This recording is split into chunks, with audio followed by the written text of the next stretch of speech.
Brittingham and co host the incomparable Dr. The Real Deal Love, Edward Johnson.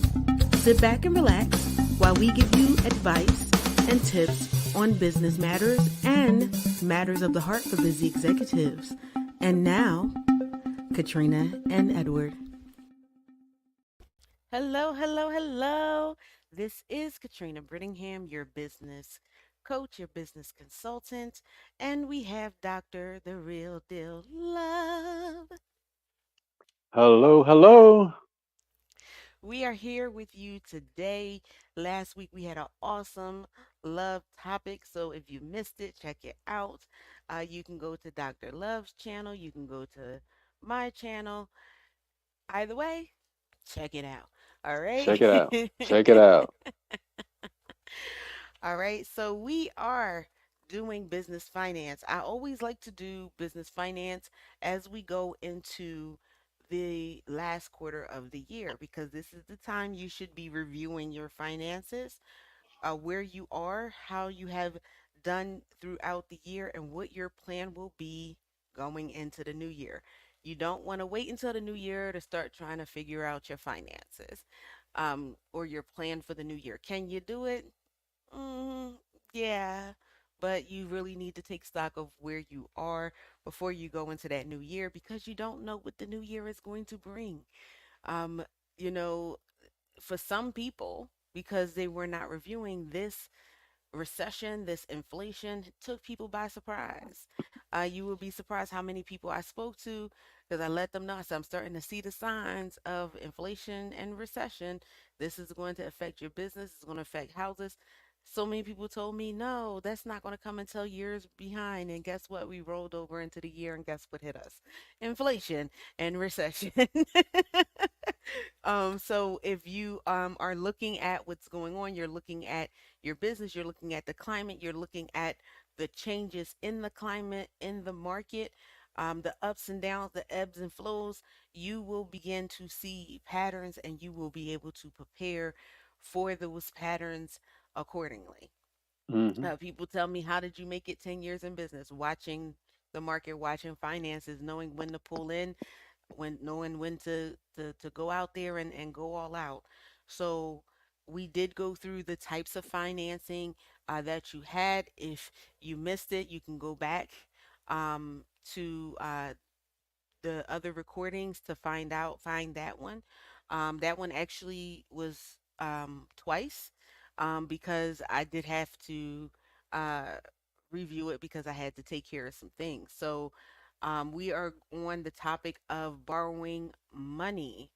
Okay. If you are going to borrow money for your business, you want to be wise with that. Okay. So borrowing money is one of the most common sources of raising capital for your business, whether it's small or whether it's large. Trust me, large companies do actually borrow money. They might not tell you, but they do. Okay. Hmm. Um, and they may do it for a specific need or for capital as until they get some things in for their contracts and different things. But bankers are generally careful, as they should be, with borrowing money. Think of it this way: if someone walked up to you off the street that you did not know and they asked to borrow $100 from you, and it was like, I'll pay you back with interest and I promise I'll pay you this time, how would you trust them? How would you Hmm. know their history? How would you know that they're trustworthy? Well, banks have a way to do that, okay? And inexperienced small businesses find themselves being denied for loans. So, we're going to go through the areas that will help you be prepared for the loan because your business might not even be prepared to take out a loan, okay? Number one is they check on your ability to repay. You must demonstrate that you can repay that loan. Remember, somebody walking off the street asking you to borrow money, the first thing you're going to think is, are you able to repay me my Hmm. money? A lender is also looking at that as well. They will Hmm. look for two sources of repayment cash flow from your business and a secondary source such as collateral. Collateral can be um, property that you own. It could be land that you own. For some of them, they may even do a car, but that's actually kind of a smaller loan. All right, Mm-hmm. so you have to have these things in place and in order.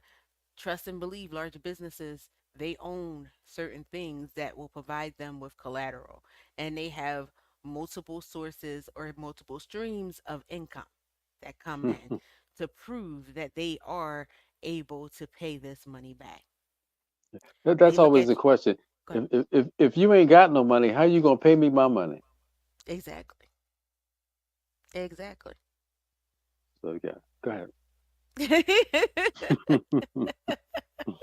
And you stop me there because I'm like, exactly. That's what I tell people. Like, you have to have money in order to do it.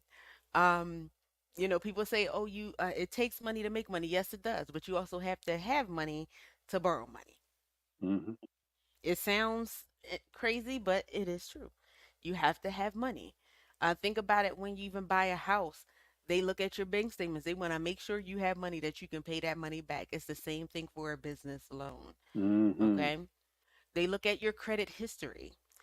One of the things they will do is check the credit history of yourself as an individual. That means you have to have good credit personally, and the credit for your business if you have credit for your business. If you Hmm. don't have credit for your business, then they will look at your individual credit histories. If you are in a partnership, they will be looking at the credit history of all your partners. Okay? So you have to do everything you can to make sure you have good credit history. Pay those bills on time. Don't have a whole lot of credit card debt or personal loans, a personal line of credit. What is your equity? That's number three. Lenders want to see that you have a certain level of equity in your business for the loan to be granted. So if you are going to take out a loan for your business, you should be at least a 50% owner Hmm. in the business. Okay. They want to see that um, you don't have any liabilities that exceed four times, put that finger up there, four Hmm. times the amount of the equity in your business. Okay. So your equity is what you have after you pay everything, pay everybody, pay yourself. What do you have left? Hmm. Equity is also marked by other businesses your size and how they're doing and how much it would cost. Basically, your equity is if you just like if you sold your house and the profit that you would make above your mortgage if you still have one. That's your equity. Okay. The same thing with a business. If you were to sell your business tomorrow, you still have to pay back all your liabilities and everything like that. What do you have left in Hmm. your business? That is the equity in your business. All right. Number four, we talked about the collateral. As we noted earlier, lenders have to have a second source of loan repayment. Like just in case your business goes bankrupt and stuff, guess what? The bank still want their money. They need their money. Yeah. And it says collateral could be a personal or a business asset. I always tell you have a business asset so then you don't lose your home. A lot of people will go out of business and then next thing you know they're homeless because they don't have a home because the bank came and snatched everything up. Okay?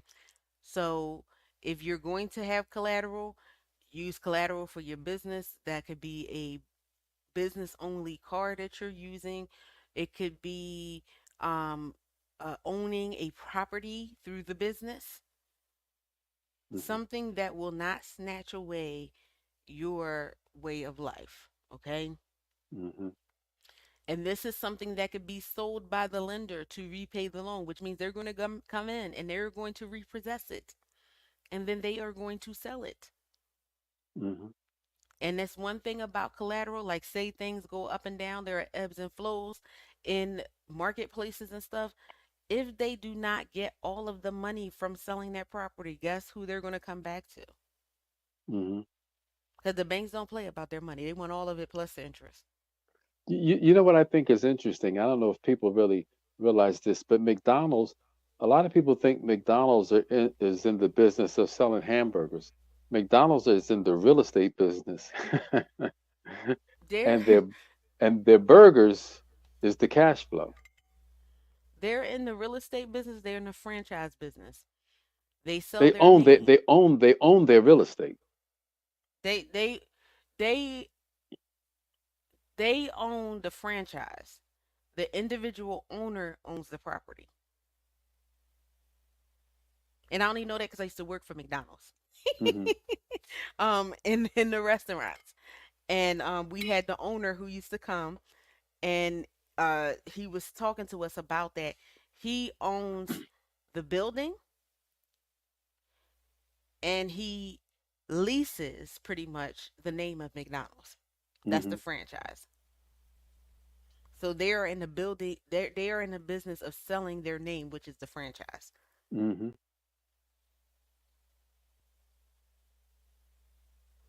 That's interesting. So I'm glad you brought that up, Hmm.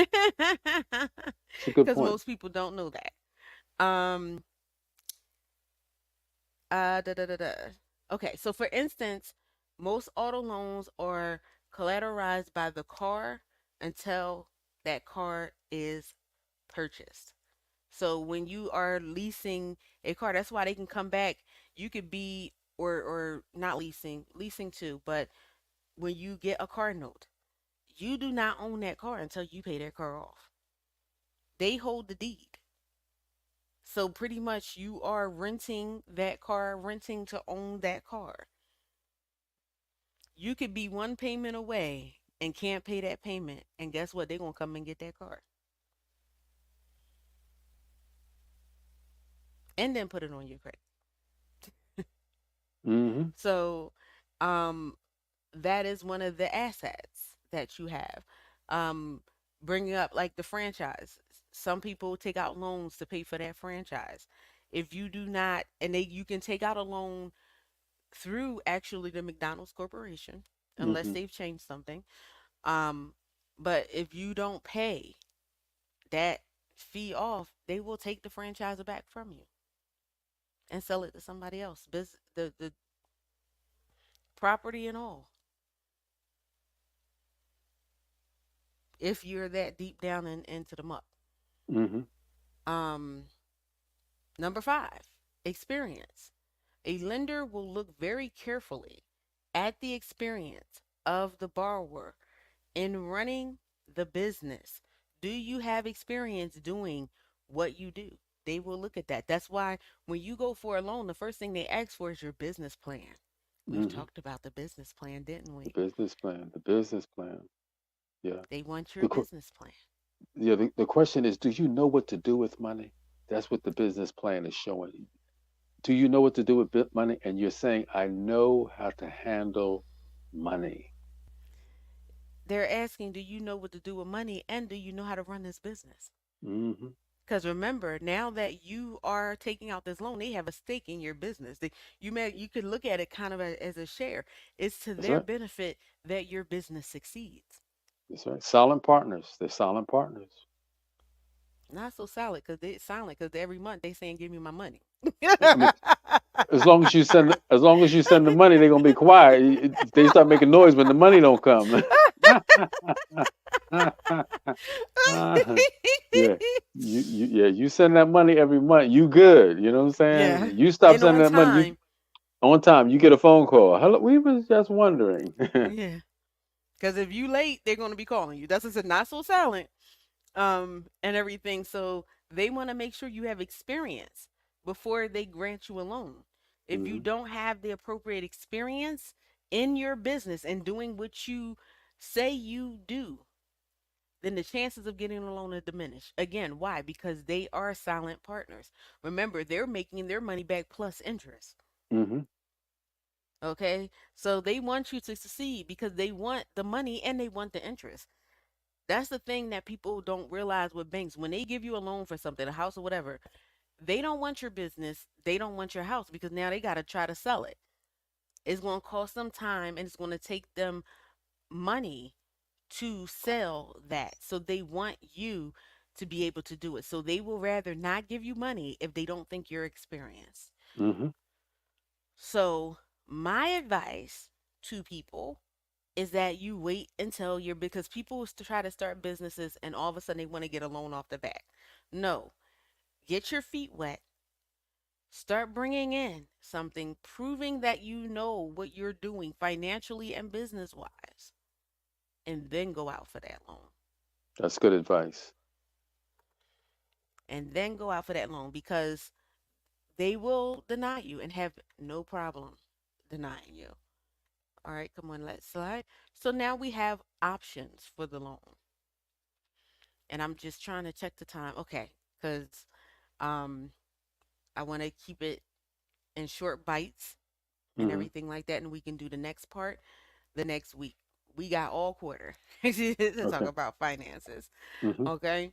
So you have the loan options. Small business owners or prospective owners have many options when it comes to borrowing money.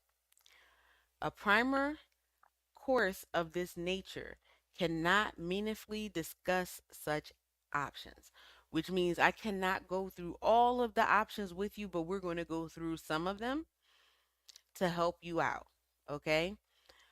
However, if you borrow money for your business, make sure you become an educated credit consumer.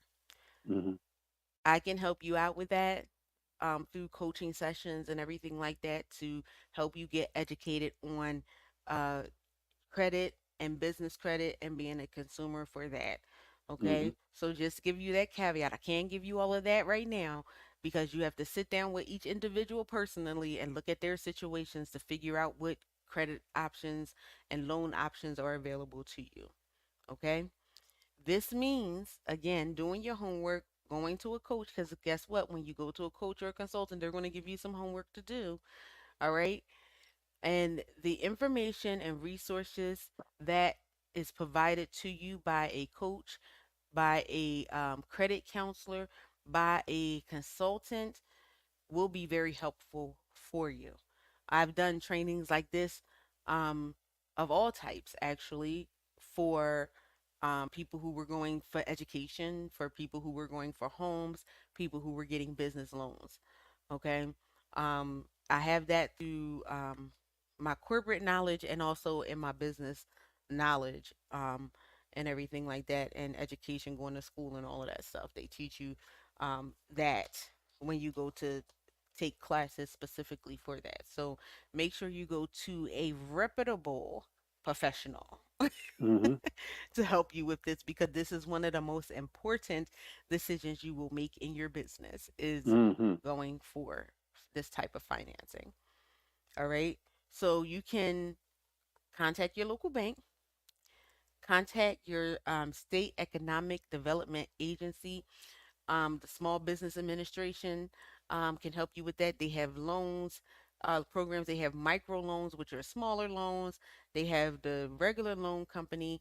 They the links are here for the requirements for getting a SBA loan. Um, Financial basics they teach you. Um, how to apply for a loan. They tell you how to do that, how to write a loan proposal, because yes, you do have to write a loan proposal. So, again, you can go to these resources or you can get the personalized assistance because when you go to these places, you're reading something online. Sometimes things are easy to understand, sometimes it's not. So, getting an individual person does help. You Mm-hmm. have the organization score. They give you a loan request template so you can look at that. You have the loan package checklist that you have through the SBA. You have some SBDC net financial assistance. So they have some programs for finances for you. Assistance with writing a loan proposal. That organization, the SBDC, does help you. Okay. All right. So, and again, you can go to these resources or you can get a coach um, for a fee, not for free, Mm-hmm. Mm-hmm. Mm-hmm. and everything like that. So, now we are going into understanding the numbers. Okay? We're going to go to a quick break and then we're going to come back and touch on understanding the numbers. Okay. From one on one executive coaching to our business building concierge service, Venture Ready helps entrepreneurs, startup executives, and business owners build, scale, and run their businesses using techniques that support stability and long term growth. Through the Career GPS radio show and High Tea with Me TV program, we promote smart business strategies for the real world. Then, in our one-on-one coaching programs, we help entrepreneurs go beyond the vision board to realize their big vision into a tangible business with a promising future. If you're waiting to feel legit, here's the thing: you have to legitimize yourself. It's time to stop treating your business like a hobby. Get real, it's your career. So let me ask you, are you venture ready?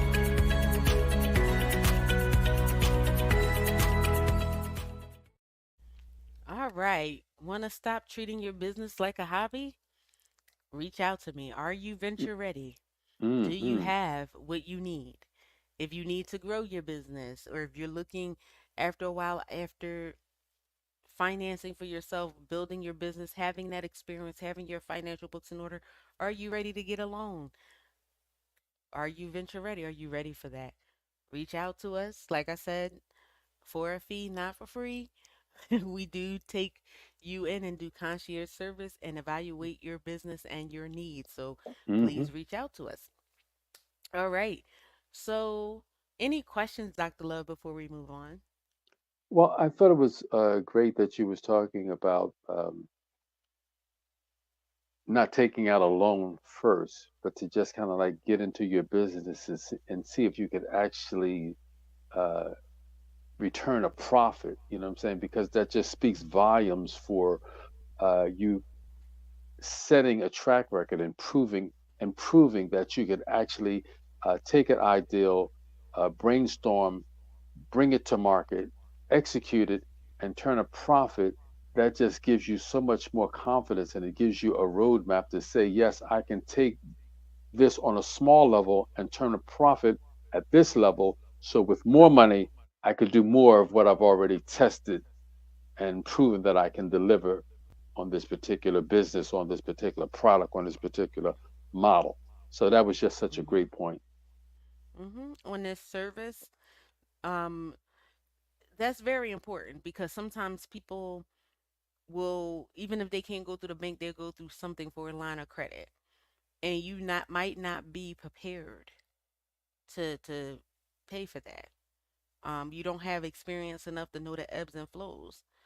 You could take out a line of credit, and now you're starting to go through a downturn in your business, and now you find yourself not being able to pay for the money that you took out. So Hmm. it's very good to wait and get that experience under your belt.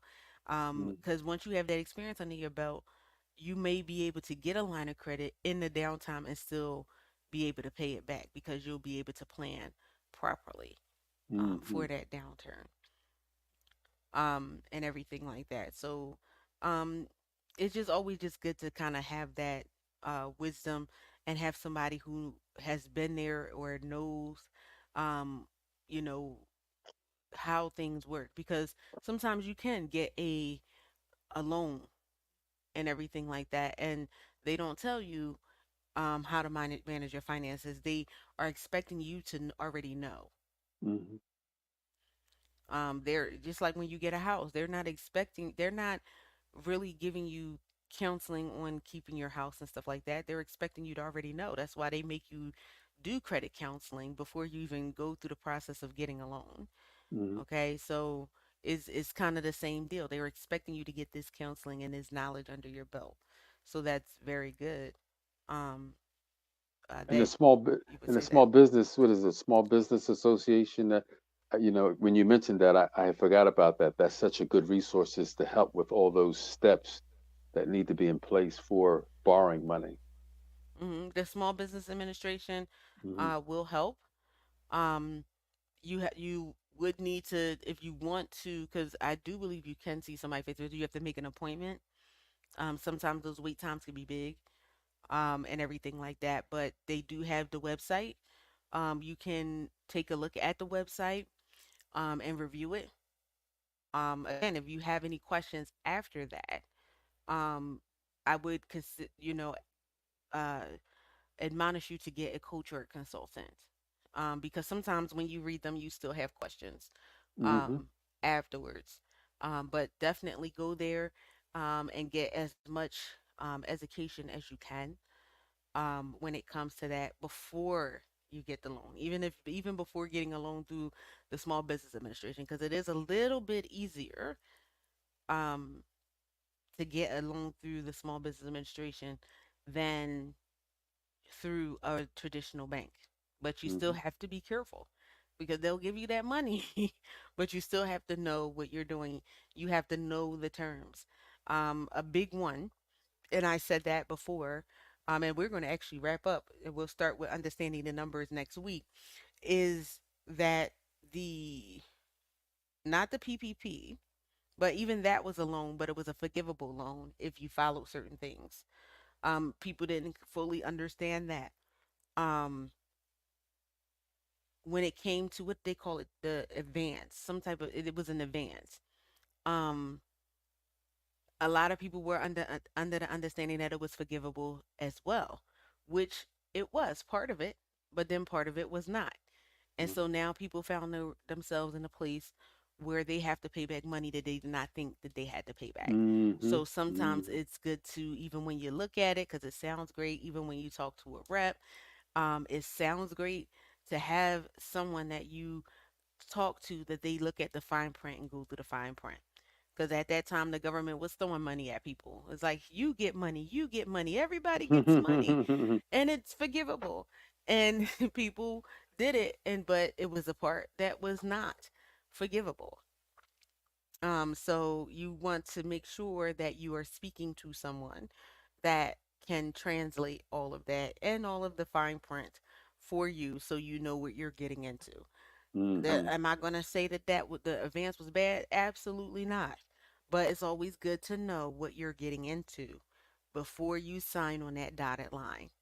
Hmm. Because once you, or virtually sign it, because once you do, now you're in that contract. That's right.